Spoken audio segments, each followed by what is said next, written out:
the British men ran pretty well this morning, didn't they? Yes, they did. They ran very well indeed. All the legs, leg 1, 2, 3, 4 were great, but in particular for me anyway, Jack Green was superb, and I think he clocked the fastest leg of the 4 guys. Brilliant. Okay, moving on then as we build up to the 200 metres. And this is a subject that doesn't get raised very often because it just doesn't. But the fact is that not a single white athlete has contested the men's 100-metre final in the Olympics for 32 years. 82 people have broken 10 seconds for 100 metres, and 81 of them have been black. The only one that is white is Christophe Lemaitre of France, who is running tonight in the 200-metre final. In fact, only 4 white men have ever gone under 20 seconds for 200 metres. So it brings the whole issue of nature or nurture into very sharp focus. In November 1859, On the Origin of Species by Charles Darwin was published, a mighty work condensed into a short phrase by Herbert Spencer, Survival of the Fittest. On the front cover, Darwin added, by means of natural selection. But it wasn't long before scientists were experimenting with less natural means. They wanted to accelerate the evolutionary process. Eugenics was the science of improving the genetic composition of a population. There was a negative side, the elimination of defectives that corrupted the gene pool. The most distorted manifestation of this science was Nazi Germany. Through eugenics, Adolf Hitler thought he could breed the Aryan race. Through eugenics, those deemed undesirable by the Nazis, the Roma, the promiscuous, communists, homosexuals, the entire Jewish race could be exterminated. Genetic cleansing became genocide. In this room will be discussed and perhaps resolved the vital issues on which the East and West are divided. After the Second World War, the Universal Declaration of Human Rights, adopted by the United Nations, affirmed men and women of full age, without any limitation due to race, nationality, or religion, have the right to marry and to found a family. And that should have been that, the end of the dangerous idea. But 2 things happened. The first, in fact, had already happened. Back in 1936, at the Berlin Olympic Games, Hitler's supposed showpiece for his Aryan athletes. Making a mockery of Nazi ideology with his achievements was Jesse Owens, winner of 4 gold medals. Ironically, this destroyer of the Aryan myth was an oppressed citizen in his own land, born in Oakville, Alabama, in what was called the segregated South. The lot of the black man in America would barely improve over the next 32 years. Tommy Smith and John Carlos chose the Olympic rostrum in Mexico City in 1968 to demonstrate just that. Track shoe was to symbolize that we are athletes in track and field, and we are black, and we are the best.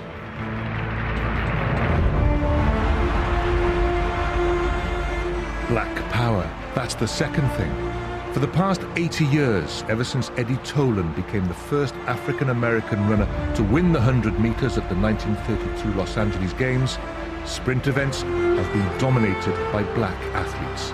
From Toland and Owens in the 30s to Usain Bolt and Johan Blake right now. There have been white winners, but only one white sprinter has ever run under 10 seconds for the 100 meters, Christophe Lemaitre. And the Frenchman is still a long way behind the Jamaicans. And these black sprinters, even those who have worn the vest of Canada or Britain, just about all of them can trace their ancestry back to West Africa, that is, to slaves. And here we come back to eugenics, the theory of accelerated selection. Who was it that survived being put in shackles, packed into slave ships and taken across the ocean? Who was it that survived the life of forced labor on the cotton and sugar plantations? The fittest. Only the fittest could survive.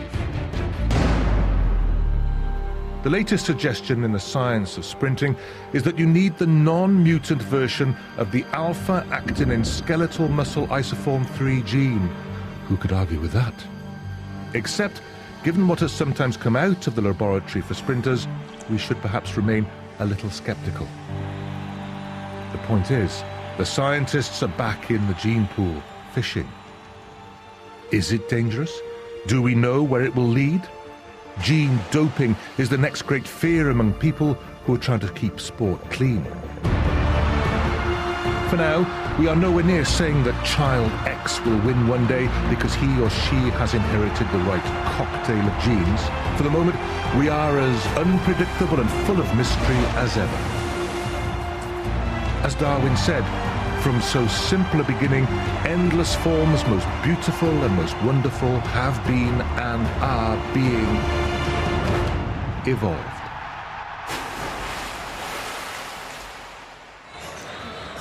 Well, fascinating stuff. I'm sure all the kids at home are on holiday going, I don't want to do biology and chemistry until September when I go back to school, because it was really, really interesting stuff. And Colin, you're a bit of an authority on all this as well. So what's your take? Well, I was lucky enough to be part of the BBC programme The Making of Me, where they took muscle biopsies, etc., to see what my genetical makeup was. And one of the things that we found out, that what I had that was unique, obviously, was I had super fast twitch muscles. And when they kind of cross-references to lots of other Afro-American and Caribbean athletes, it was about 97-98% of the whole genetic pool had this type of muscle group. They also found out that 80% of white European athletes had this gene too, and the ability to run fast. So they've kind of put it down to the fact that perhaps it's more about nurture more than nature, because we haven't quite found the right man yet who has got blonde hair and blue eyes that will do it.